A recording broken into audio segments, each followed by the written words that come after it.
I was a very strong supporter of Waziri Atiku Abubakar when I went to Chicago State University. What happened? I saw the truth and I said the truth, even though the truth was against my own political interest. I deal with facts. I'm not an emotional person. So when the facts change, I change with them. Only a stupid person does not change when the facts change. All right. Let's go into to what has become a national conversation, which is the electronic transmission of results, and the fears that, well, we are towing a line where some folks are staging the process for which an election can be easy to rig. And that's why the agitation that there must be electronic transmission of result. The position of the Senate yesterday is even being rejected by some elites in the society and many Nigerians who believe that that is not enough. The barest minimum that Nigerians can take is instantaneous, real-time electronic transmission of result. Why do you think it's difficult for that to be achieved? Okay, I'm asking you a question, Sheung. Can you name a country in the world that they have real-time electronic transmission of results? Name a country. No, I'm the one. So that's the thing now. The United States. Yeah. I mean, today, some of these people, and including a senator who should know better, said that, listen, we should ask Starlink to give us the ability to do a real-time electronic transfer. Do you know this country where Starlink originates from? The United States. Even in the United States, there is no real-time transmission of election results. In the United States, so you're asking Starlink to give us what their country of origin has not gotten. Look, you have to understand something. These people, they are probably confused because they see on television in America when the elections are done that the results are done almost in real time. No, that's not the results. That is the media. The media, they work on what they call exit polls. So those exit polls, in most cases, is going to agree with what the Federal Electoral Commission, that's the body that conducts elections in the United States, does, which will come about a week later. However, it is wrong to take what the media is telling you. Because, I mean, if you look at what happened in 2000, you saw that because of the media, real-time, the media projecting that President George Bush had won, Al Gore conceded. And then they found out that the media was wrong. And what happened? Al Gore called George Bush to withdraw his concession. You cannot rely on those kinds of things. So if you want to have electronic transmission of results, I support that. I don't think anybody who is going to be against that is patriotic. All right. So this is the argument here. Transmitting the result electronically does not displace the physical copy of the result. And even when you hack into it, it doesn't change the physical copy. And those who debate will say, look, transmitting the electronic result gives a level of transparency. It allows citizens to be able to monitor. It allows people to be able to follow what is going on and allows for transparency and accountability in the process. And that's what Nigerians are asking for. It's a means of watching and monitoring because of the experience of 2023. Because people believe that there are those who are capable of manipulating election results. And when they do that, destinies of millions of people are being manipulated. Everybody agrees to what you just said. Electronic transmission, yes, even the Senate agrees, the APC agrees, the President agrees. People agree to electronic transmission. The issue is these people asking for unrealistic policies of real-time electronic transmission. Why is it unrealistic? Because, I mean... Did you watch the South African election? The South African election... There is a big screen where everyone could see the result as it was coming in. No, that's not what happened in South Africa. What happened in South Africa? I've been to South Africa. Did you monitor the election? I did monitor the election. But did you see at the central, in the capital, where there is a large screen at the election center where you could see all the results that were coming in? Same thing in Kenya. Same thing in Ghana. Can I respond to that? Same thing in Nigeria. Same thing in Nigeria in the 2023 election. What you saw in South Africa on that big screen was when the election results were being transmitted, but not being transmitted in real time. What happened in South Africa is exactly what happened in 2023 in Nigeria. Election results can be transmitted electronically in Nigeria. However, and just like it's not just in Nigeria, it's also in the United States, there are going to be places where you don't have coverage because Nigeria is a large country. In the United States, even that is the most technologically advanced country in the whole world. There are huge swathes of the United States where they don't have coverage. So what is the solution? The United States Federal Electoral Commission allows what they call mail-in ballots. So people, they don't even go to the polling booths, they mail their ballots. So that's, I mean, it's common sense. Let's not just get carried away with emotions. Even in Peter Obi's village, Agulu, there are areas where you don't have coverage. Peter Obi is the largest shareholder in a bank. I'm not going to mention that bank. Last year, that bank, it got reported to the Central Bank of Nigeria that their real-time money transfers, their access to real-time banking app, access to real-time SSD service of that bank, I mean, a lot of their customers, huge swathes of their customers could not access real-time services.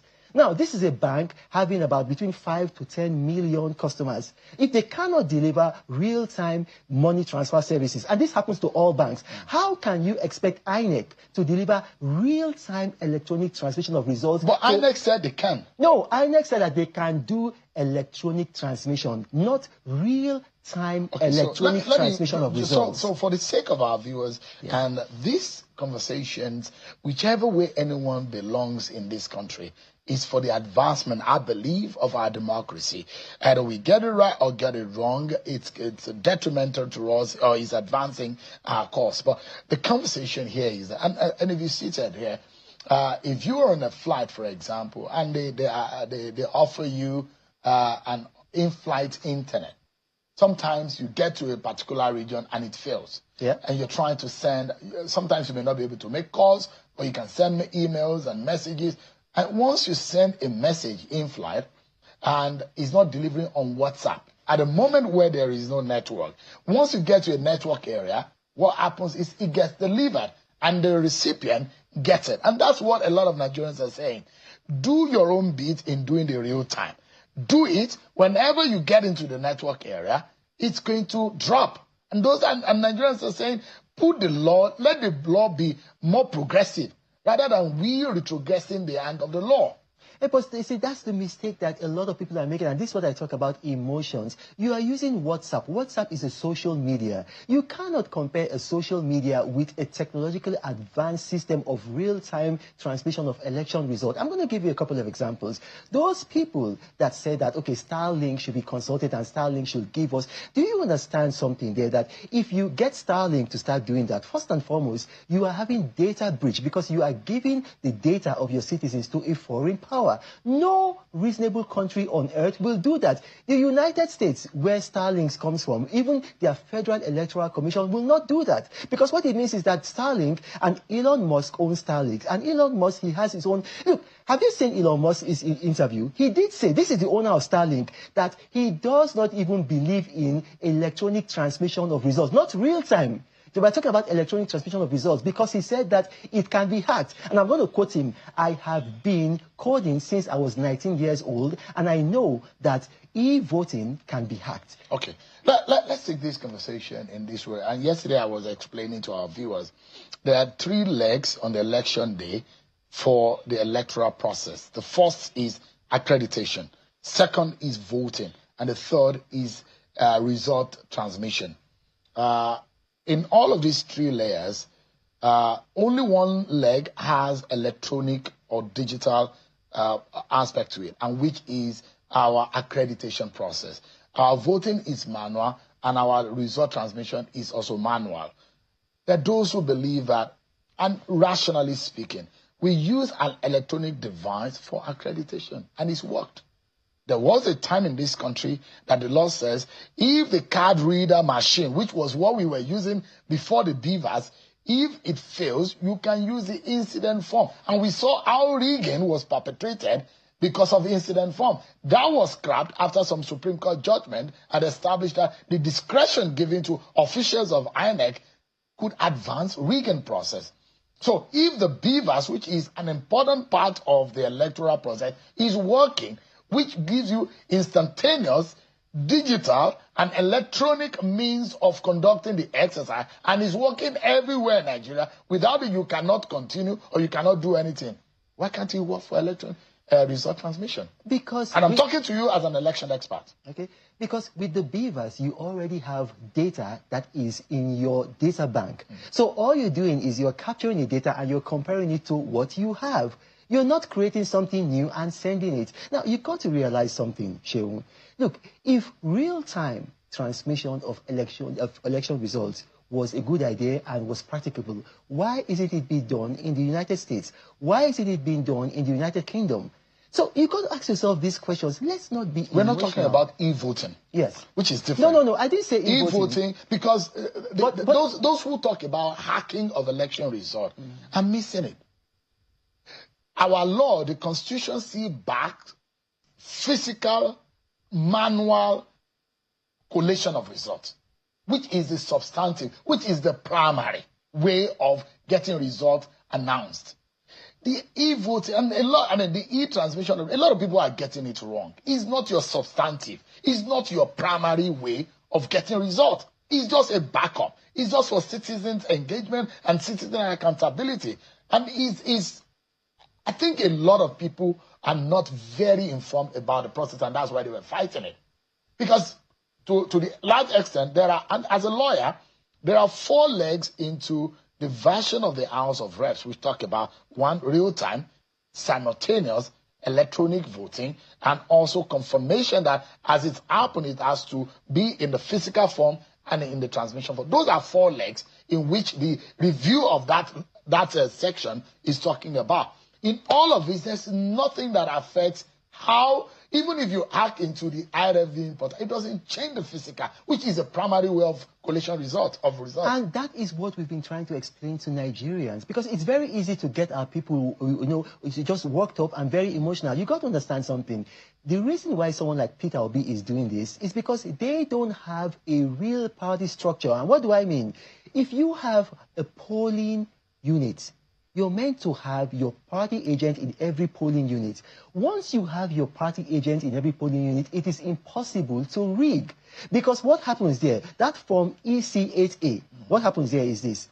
The presiding officer signs and all the party agents sign. And so if you declare something at INEC office that differs from that, then you can go to court, and that's what happened in court. You tender it.